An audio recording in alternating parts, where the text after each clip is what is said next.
हम हर बार कथा में कहते हैं भगवान से नहीं डरना मत डरो, माँ कमला से नहीं डरना मत डरो, शंकर से नहीं डरना मत डरो, अपने माता पिता से नहीं डरना मत डरो, गुरु और संतों से नहीं डरना मत डरो, वेद और पुराण से नहीं डरना मत डरो, पांडुरंगा हरि विठल से नहीं डरना मत डरो, संतों से नहीं डरना मत डरो, माता पिता से नहीं डरना मत डरो, भागवत शिव पुराण आदि कादिक ग्रंथों से नहीं डरना मत डरो, अपने माता पिता से नहीं डरना मत डरो, अपने पति से नहीं डरना मत डरो, अपनी पत्नी से डरना मत डरो। पर एक बात याद रखना, अपने कर्मों से जरूर डरना, क्योंकि कर्म का भोग तो परमात्मा को भी भोगना पड़ता है।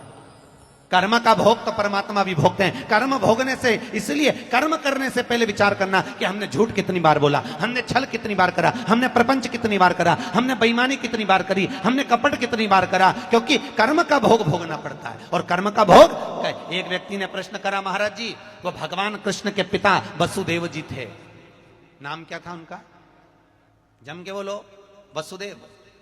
पर एक बात बताओ, वो भगवान कृष्ण के पिता थे तो उनको तो भोगना ही नहीं था, फिर ऐसा कौन सा पाप वो वसुदेव जी ने कर दिया कि ऐसा कौन सा पाप कर गए वसुदेव जी कि वसुदेव जी ने ऐसा कौन सा पाप कर दिया कि जिसके कारण उनकी आंखों के सामने उनके 7-7 औलाद मर गई। आखिर कौन सा कर्म करा? अपनी औलादों के लिए वसुदेव जी को रोना पड़ा, माता देवकी को रोना पड़ा, दशरथ जी को राम जी के लिए रोना पड़ा। ऐसा कौन सा कर्म करा जिसके कारण रोए हैं महाराज?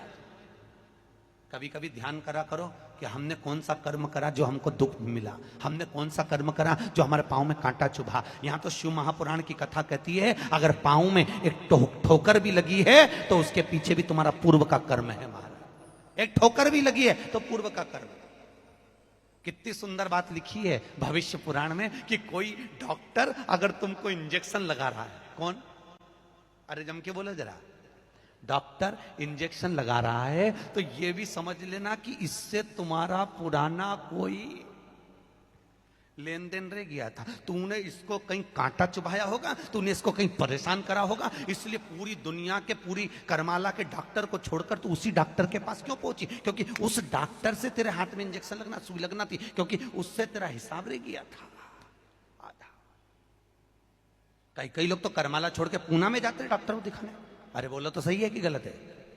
अरे बोलो जम के, सही है कि गलत है? और कई लोग मुंबई जाते हैं डॉक्टर को दिखाने के लिए, कई बड़ी बीमारी हो जाती है तो भागकर मुंबई पहुंच जाते हैं। उसका कारण क्या है? क्योंकि उससे तुम्हारा संबंध लगा हुआ है, पुराना कुछ लेन देन रहा हुआ है, इसलिए उस कर्म को हमें भोगने के लिए उससे हिसाब बराबर करने के लिए पहुंचना पड़ेगा।